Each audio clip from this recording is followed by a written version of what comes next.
Assalamualaikum teman-teman. Kami dari kelompok 4 dengan tema Sejarah Peradaban Islam di Kota Bandung. Dengan saya Muhammad Ali Fauzan. Saya Melodia Maida Putri Silaban. Saya Hanifah Raudina Azahra. Kami lagi ada di Masjid Mungso Kanas yang merupakan masjid tertua di Kota Bandung. Kayak gimana sih Masjid Mungso Kanas itu? Yuk kita cari tahu, tonton sampai beres ya. Let's go. Masjid Mungso Kanas mungkin tak sepopuler masjid-masjid lain di Kota Bandung. Walau begitu, masjid ini merupakan salah satu tempat ibadah tertua yang menjadi saksi bisu penyebaran agama Islam di Paris Panjava. Dulu, bentuk Masjid Mungso Kanas hanya sebuah rumah panggung sederhana yang terbuat dari bilik bambu. Pembangunan tersebut diprakarsai oleh Kiai Haji Abdul Rohim yang memiliki gelar Mama Aden di atas tanah wakaf yang diberikan Haji Siti Lantenas. Nama Mungso Kanas sendiri bukan berasal dari bahasa Arab yang biasa disematkan pada masjid-masjid lainnya. Mungso Kanas ini merupakan kependekan dari kalimat bahasa Sunda, mangga urang ngaos sholawat kanggo Kanjeng Nabi Muhammad SAW, atau bila diterjemahkan kurang lebih berarti mari kita baca sholawat untuk Nabi Muhammad SAW.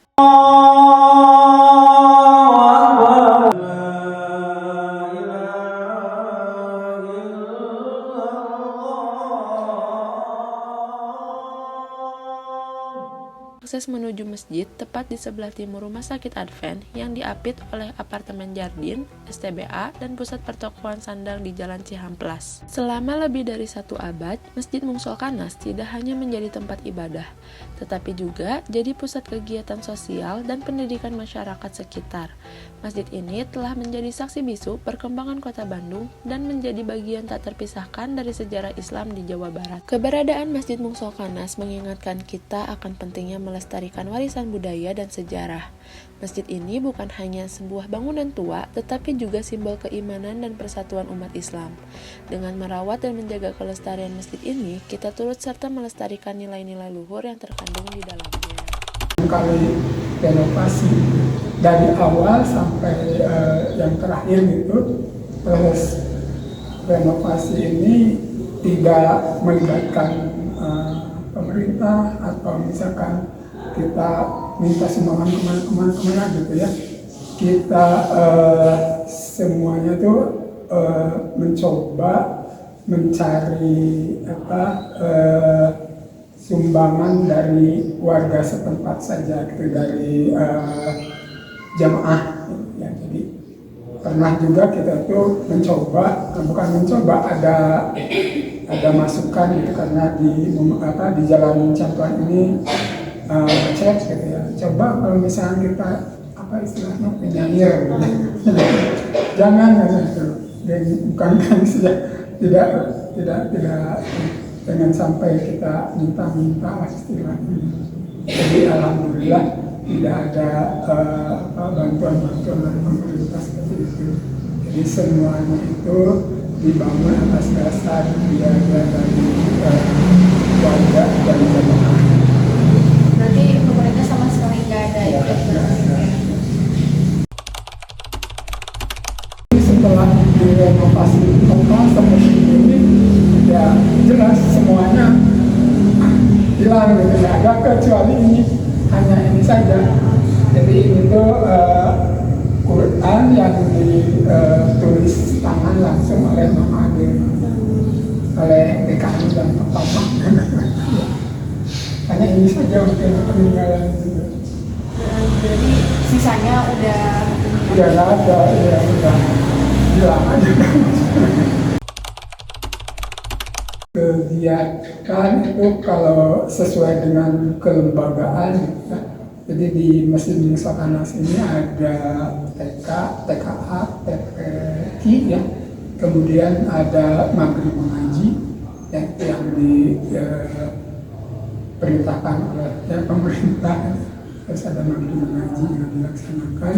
Kemudian sesuai kelembagaan juga di sini tuh ada koperasi Kopsyahmas yang oleh Ibu Haja Dede Priyaningsih yang ini. Kemudian selain itu juga ada pengajian-pengajian yang dilaksanakan oleh Ibu Hayatus Sunnah. Kemudian ada yang dilaksanakan oleh remaja ya, untuk anak remaja. Dan untuk ibu-ibu sendiri ada beberapa kelompok, mungkin 2 atau 3 kelompok, dan waktunya memang berbeda untuk pengajian. Kemudian untuk remaja, nah, di sini itu ada IRMA, Ikatan Remaja Masjid Musokanas. Memang kalau misalkan secara kelembagaan di IRMA itu kan ada semacam seksi PHBI ya, jadi